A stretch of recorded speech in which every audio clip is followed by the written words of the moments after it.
Hello viewers, क्या आपके पास पुरानी लेगिंग्स पड़ी हुई है और आप उसका इस्तेमाल नहीं कर रहे हैं? अगर हाँ, तो फिर इस वीडियो को अंत तक देखिए, क्योंकि मैं इस वीडियो में बताने वाली हूँ कि कैसे लेगिंग को एक बहुत ही यूज़फुल कैन में कन्वर्ट किया जा सकता है।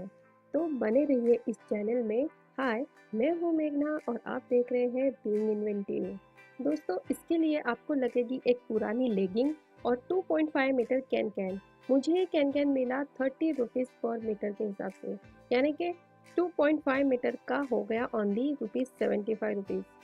तो इसकी लेंथ थी 2.5 मीटर और चौड़ाई यानी कि पन्ना था 42 इंच का। मेरे बनाए हुए इस कैन को इस लहंगे के अंदर पहनकर कुछ इस तरह से लहंगे का वॉल्यूम बढ़ा। तो चलिए, मैं आपको स्टेप बाय स्टेप इसे बनाना सिखाऊंगी। ये बहुत ही क्विकली रेडी हो जाता है। तो दोस्तों, इस कैन का 42 इंच का पन्ना था, जिसे मैंने हाफ करके 21 इंच का बना दिया। लेंथ सेम रहने दी। लेंथ थी 2.5 मीटर। मेरे केस में मुझे कैन की टोटल हाइट चाहिए थी 32 इंच। दोस्तों, अगर आपको एक अच्छा कैन बनाना है जो ज़्यादा फ्लफी ना लगे, तो आपको कैन हमेशा घुटनों के थोड़े ऊपर से, यानी कि जहाँ हिप पोर्शन ख़त्म होता है वहाँ से चालू होना चाहिए। अगर कमर से ही आप चालू करेंगे तो लहंगा ज़्यादा फ्लफी और टेंट जैसे दिखने लगेगा। इस तरह से आपको लेगिंग की विड्थ मेजर करनी है। मेरे केस में ये 23 इंच आ गई। इसके बाद मैंने कैन में बॉक्स स्प्लिट लेना चालू कर दिया। ये जो बॉक्स स्प्लिट है वो आपको पूरी कैन की लेंथ यूज़ करके बनाती जानी है। मैंने लेगिंग की विड्थ भी मेजर करके रखी हुई थी, इसलिए मैंने कैन के प्लिट्स भी 23 इंच तक बनाए और 1 इंच का सिलाई मार्जिन रखा। तो इस तरह से मैंने कैन का फ्रंट पार्ट बनाया। सेम प्रोसेस बैक पार्ट के लिए भी किया। तो दोस्तों, प्लिट्स लेने के बाद प्लिट्स के ऊपर मैंने एक पट्टी लगाई। कैन के हार्ड एजेस को स्मूथ करने के लिए ये एज को मैंने कवर कर दिया। ये स्ट्रिप का कवर लगाने के बाद ये कुछ ऐसा दिखने लगा।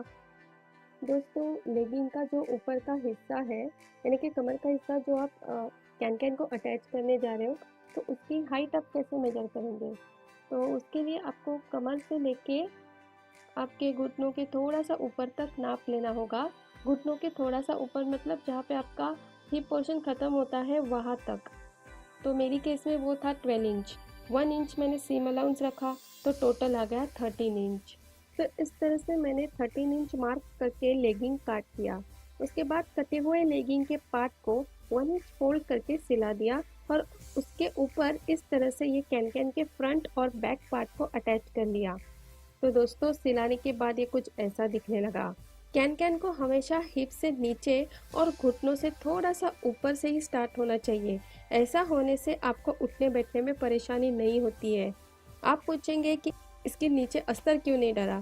तो दोस्तों, मैं आपको बता दूं कि अस्तर की कोई ज़रूरत ही नहीं है, क्योंकि लहंगे के नीचे आप मैचिंग लेगिंग पहन सकते हैं या फिर कोई भी मैचिंग प्लाजो पहन सकते हैं। इस तरह से ये कैन आपको चुभेगा नहीं। दोस्तों, ये मेरे पास सिंपल सा ए लाइन गाउन है। इसका घेरा ज़्यादा तो नहीं है, पर इसके नीचे जो अस्तर दिया है उसका घेरा बहुत ही कम है। ज़्यादातर रेडीमेड गाउन में अस्तर का घेरा कम होता है, इसलिए इसके नीचे घेरे वाला कैन पहनने में परेशानी होती है। चलो, मैं आपको गाउन लेके ही बताती हूँ। अगर मैं कैन को अस्तर के नीचे पहनने के बजाय ऊपर पहनूं, तो गाउन को ज़्यादा वॉल्यूम मिलेगा। बस गाउन नेट का या फिर ट्रांसपेरेंट नहीं होना चाहिए। अगर मैं अस्तर के नीचे पहनूं, तो कम घेरे वाला अस्तर कैन को प्रेस करता है और गाउन को वॉल्यूम नहीं मिलता। इसका एक ही सॉल्यूशन है कि आप अस्तर को पूरा का पूरा ऊपर से काट के रिमूव कर सकते हो, पर मेरे केस में मैंने कैन को अस्तर के ऊपर ही पहना। तो आप ही देख लो विद कैन ये गाउन कैसे लगता है। मैं आपको विदाउट कैन भी बताने वाली हूँ।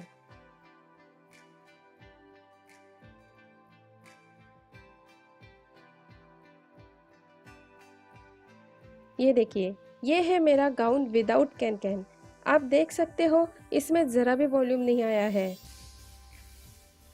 ये मेरा स्कर्ट है, ये भी विदाउट कैन पहना है और ये पहना है विद कैन।